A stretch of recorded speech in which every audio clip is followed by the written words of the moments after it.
ಅಂದರೆ ಹಿಂದೂ ಸಂಸ್ಕೃತಿ ಪ್ರಕಾರ ನಮಗೆ ಶಕ್ತಿ ಸಹ ಬೇಕು, ಭಕ್ತಿ ಸಹ ಬೇಕು.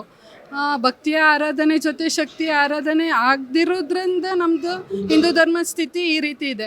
ಪದೇ ಪದೇ ಹಿಂದೂ ಮಹಿಳೆಯರ ಮೇಲೆ ಆಕ್ರಮಣ ಆಗುವಂಥದ್ದು, ಅವ್ರು ಲವ್ ಜಿಹಾದ್ಗೆ ಬಲಿಯಾಗುವಂಥದ್ದು, ಮತಾಂತರ ಆಗುವಂಥದ್ದು ದಿನೇ ದಿನೇ ಇಂಥದ್ದು ಹೆಚ್ಚುತ್ತಾನೆ ಇದೆ. ನಾವು ನೋಡಿರ್ಬೋದು ಕಾರ್ಪೊರೇಟ್ ಜಿಹಾದ್, ಅನೇಕ ವಿಧದ ಜಿಮ್ ಜಿಹಾದ್, ಅನೇಕ ವಿಧದಲ್ಲಿ ಪಾಪ ಮಹಿಳೆಯರು ಬಲಿ ಆಗ್ತಾನೆ ಇದ್ದಾರೆ. ಅವರಿಗೆ ಗೊತ್ತಿಲ್ಲದಿರೋದ್ರಿಂದ ಈ ಸ್ಥಿತಿಗೆ ನಾವು ತಲುಪಿದ್ದೇವೆ.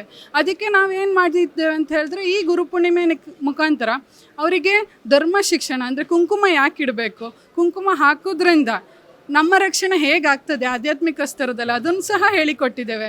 ಅದಲ್ಲದೆ ಈಗ ಆಗ್ತಿರುವಂತಹ ಫಿಸಿಕಲ್ ಅಸಾಲ್ಟ್ ಇರ್ಬೋದು, ಅದನ್ನು ಹೇಗೆ ನಾವು ನಿಭಾಯಿಸ್ಬೋದು, ಹೇಗೆ ಅದಕ್ಕೆ ಪ್ರತಿಕಾರವನ್ನು ತೋರಿಸ್ಬೋದು, ನಮ್ಮ ಶಕ್ತಿಯನ್ನು ಹೇಗೆ ಜಾಗೃತ ಇಟ್ಕೊಳ್ಬೇಕು, ಪ್ರತಿಕಾರದ ಕ್ಷಮತೆಯನ್ನು ನಮ್ಮಲ್ಲಿ ಹೇಗೆ ಜಾಗೃತ ಇಟ್ಕೊಳ್ಬೇಕು, ಅದನ್ನು ಇವತ್ತು ಪ್ರಸ್ತುತಪಡಿಸಿದ್ದೇವೆ.